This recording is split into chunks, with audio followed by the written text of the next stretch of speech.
So the word goblin most likely comes from the Latin gobelinus or the Greek gobolus, and this indicates that they probably share a Proto-Indo-European root, which means that this is probably one of the oldest monsters humanity has ever actually thought of, which makes sense considering, like another monster we often talk about, they like to live in caves, caverns, and mines and have general bloodlust. If that sounds familiar, you've probably been watching this channel.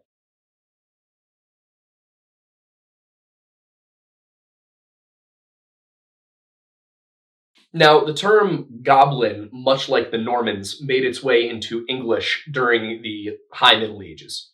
Also, like the Normans, goblins range from general mischief up through just murdering people. Now, there are, of course, goblins that are friendly, and these would be called hobgoblins. There's also some similarities to things like brownies. Now, a hobgoblin in lore often lives in a person's home, and they will sneak out at night to do chores and dust things and clean things up, kind of like a house elf. Like, if you look into what J.K. Rowling did, she did this really cool thing with her stories where she took everyone else's lore and then just made it worse. But when they're not being gifted socks in exchange for freedom, what hobgoblins will do is basically do your dishes and then take some bacon out of your fridge as payment. You know, hobgoblins can have a little salami as a treat. And the one thing you didn't want to do with a hobgoblin, and again, this is kind of French, Anglo-Norman kind of stuff, but it also exists in Scottish and Irish folklore, as well as some Germanic. This is what I was saying about goblins, is this is a truly widespread European thing. There are goblins everywhere in Europe, which is kind of unfortunate for Europeans, but not quite as bad as Wendigos, in my opinion. However, what you didn't want to do to a hobgoblin was be mean to it. So, you know, all those scenes from Harry Potter, and I hate myself for how much I'm referencing Harry Potter here, but where someone's kicking Dobby or shoving Dobby or just generally being mean to Dobby. Well, in actual hobgoblin lore, that would result in them turning into a much more mischievous, downright murderous kind of goblin. And rather than doing your dishes and sweeping and stealing a little bit of your food, they would come into your bedroom and suffocate you to death.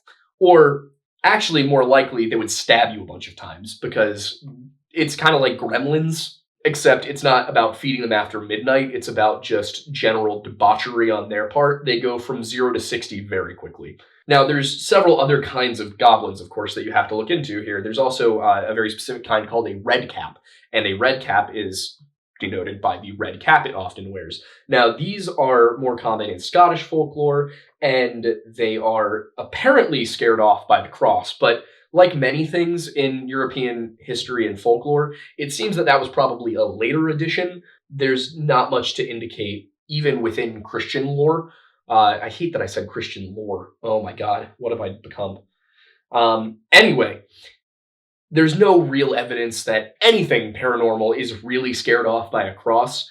There are some things about naming the demon and invoking the name of Christ, but no one really says, yeah, hold up a cross, that'll drive off the demon in the Bible, because the cross wasn't actually a symbol when the Bible was written, at least not of Christians. It was a symbol of Roman military power, and that's how it got adopted by the Catholic Church. But we're getting way off base here. Anyway, early Christians used a fish.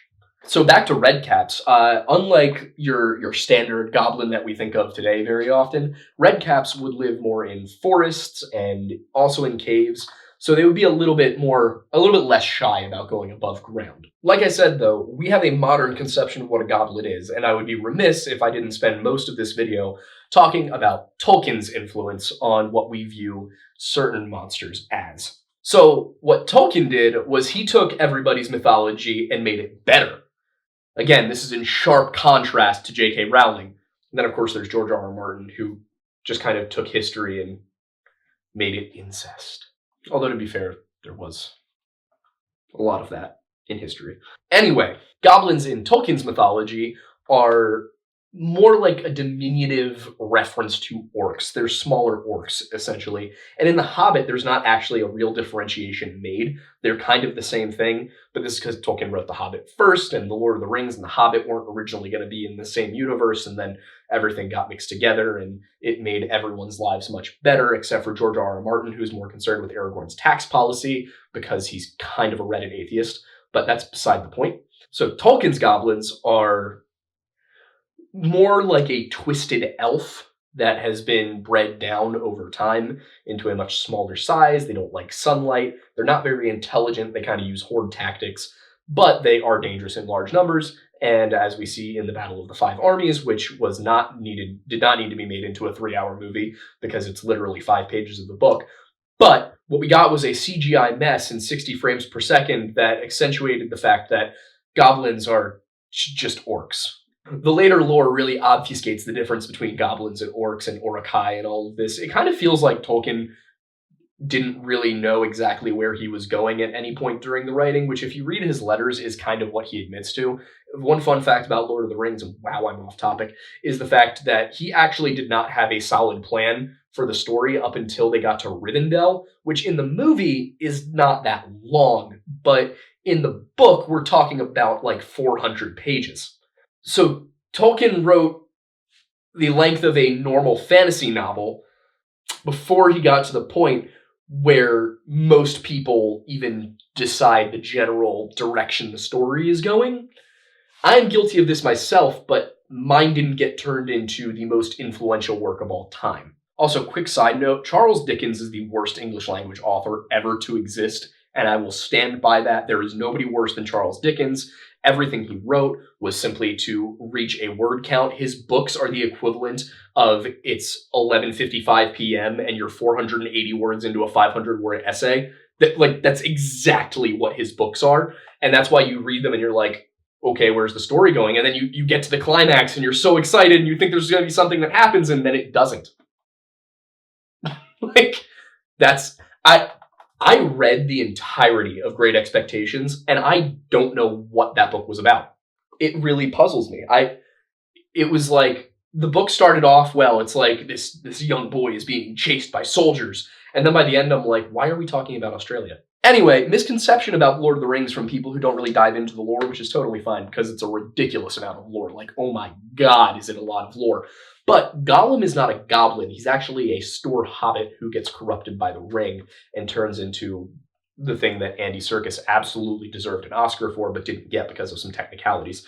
As we got further into the modern era, goblins took on a little bit more of a humanoid appearance, less of this monster that lives in caves and caverns, and more into kind of like the Rumpelstiltskin kind of thing, where it's a diminutive person with ugly features who grants you wishes in exchange for taking your firstborn child. It became much more of something you could actually portray on stage as plays kind of came back in vogue in Europe. And I blame the French for watering down every single cool mythological creature to ever exist, because the French way of storytelling was to take something and look at it and say, you know what would make this character better? If we could f*** it. This applies to goblins, elves, werewolves, ogres, trolls, King Arthur, everyone in the King Arthur story, especially Galahad, Lancelot, definitely Lancelot. And one thing where they really took an F-it attitude was sewage. And to explain that joke, the palace at Versailles was horrifically stinky and smelly. Also, the French didn't believe in knocking in the Enlightenment era, so they would grow out the nail on one pinky and use it to scratch at doors. The palace at Versailles is something straight out of a dystopian, like, steampunk novel, except without the steam. It's just, like, literally every bad misconception about the Middle Ages comes from, like, palatial etiquette at Versailles in the 1700s. But yeah, there's the whole thing with, like, Louis the 16th? Might have been the 14th. No, the 14th was the Sun King. No, that was the 16th. One of the Louis is only recorded to have bathed twice in his life. That doesn't necessarily mean that he only bathed twice in his life, because if you take history and you go, oh, history is everything we've recorded, then a lot of things didn't happen. But, again, off topic, we're talking about goblins, and the people who have the best goblins are definitely the Icelanders. Shit, wait, no, different goblins. Anyway, back to the point, we're talking about goblins. There's also the Germanic Kobolds, which were a little bit different. And what those were, they have a lot of different kinds. There's like underground kobolds and forest kobolds and sea kobolds, but it was much the same kind of idea as a hobgoblin. It wasn't necessarily a creature that was going to harm you or be mean to you. It might just cause general mischief. It could also be helpful. Just don't be mean to it was the general idea. Now, this is juxtaposed by the Cornish and Welsh Tommyknocker, which is something that would bang on cave tunnels from the outside. And this would do different things depending on which part of the folklore you ascribe to, what region you were from. Sometimes Tommyknockers would be telling you where to find a valuable ore vein.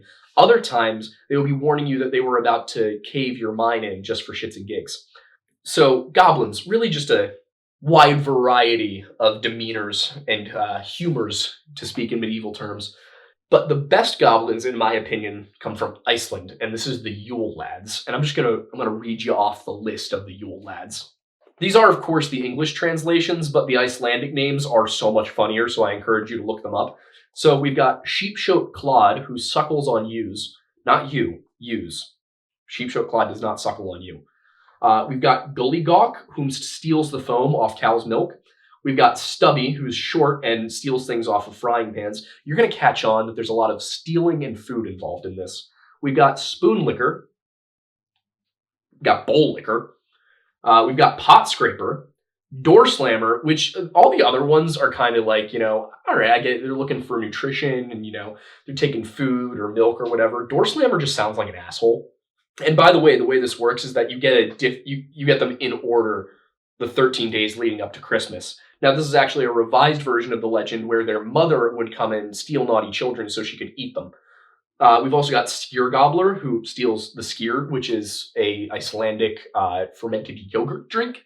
And, he can have mine. I don't want it. We've got Sausage Swiper, and he swipes your sausages. I mean, that's not very creative, these names, if we're being honest. They're very direct. The Icelanders are a very direct people. We've got Window Peeper, and he's kind of a peeping Tom, and the thing is with Window Peeper, it's like, it would be bad if he was just peeping in the windows and kind of being like, a little nosy, but no, sometimes he'll steal children, which just not the vibe. We've got Door Sniffer, who has a huge nose and an insatiable appetite for stolen baked goods. Honestly, as an Italian, I can't blame him. We've got Meat Hook, who steals your unclaimed meats. Now, here's the thing about that sentence. The hell is an unclaimed meat? Like, in Iceland, are people just, going around the house, like, sticking a toothpick in their meats with, like, their own little, like, flag or their initials? Like, oh, this Canadian bacon's mine. No, it's simply not a reasonable custom. And finally, there's the one who has the most pathetic name of all of them, which is Candle Beggar. So before Yankee Candle was a thing, candles were actually a very expensive... What? Yankee Candle is expensive? All candles are expensive? Why are candles expensive? They're just made of wax. White women? Yeah, that tracks. I've been informed that candles are still expensive, but they were a lot more expensive and more rare in the Middle Ages. So Candle Beggar coming in and taking all of your candles at a time before electric lighting was actually kind of a problem that you would have to deal with. Anyway, they have a mother who likes to steal and eat children, and the thing is, she actually has a husband, and he just kind of lets that roll. He's not actually the bad guy in the story, except for that he's just like, oh, hey, Grilla, what's that you got there? Oh, little Tommy? Oh, okay. And then he just vibes. Just hanging out, just drinking the stolen skyr with Skyr Gobbler. I want to give credit to my ex-girlfriend Jess for introducing me to the Yule Lads, because this has made my life immeasurably better. Also, there will be Yule Lad Lore Lodge merch. I promise you that. Anyway, like I said, goblins, very widespread, present in essentially every European culture, and some non-European ones. So I could probably spend hours talking about goblins and not exhaust the amount of goblins there are, which is something I discovered when I was researching for this video. There is so much goblin content. there are Facebook groups dedicated to role-playing as goblins. There's not a rhyme or reason for it, but people are just like, going to be goblin-oriented today. Going to identify as a goblin. And I'm even in one. I realized that. I am in the goblin... it's a poll group on Facebook, and there's a goblin one, and I'm part of it. It's got a very specific name that I can't remember, though. Anyway, that's going to do it for today. If you enjoyed today's video, make sure to like, subscribe, hit the notification bell. Check out the link in the description that has all of our social media, as well as our Patreon, our merch shop, which is thelorelodge.shop, and several other things. PayPal, Instagram, Snapchat, if you want to keep up with my daily life, which I don't recommend, but some of you might want to anyway. Also, we do Twitch stream now, and we're going to be doing some tabletop content, as well as streaming Warzone, and we just got done doing The Forest. We're going to play GTFO, which is a zombie shooter game that I was introduced to yesterday, as well as some other stuff. So check us out on there as well for more content. Aidan and I also fail at Warzone quite often, which is Aidan's fault, not mine. And I'm not talking in the third person, I'm talking about our co-host. He's behind the camera right now, and I'm just being mean to him, and he's doing nothing about it. Well, it is my fault, so I can't fight it. I own it. But what can you expect from someone who simps for John Mayer? My stupid has got me in trouble. I'm done. Why you no good at Warzone? Stop. We don't talk about that one. Anyway, I'm Aidan Mattis, and thanks for stopping by the Lore Lodge.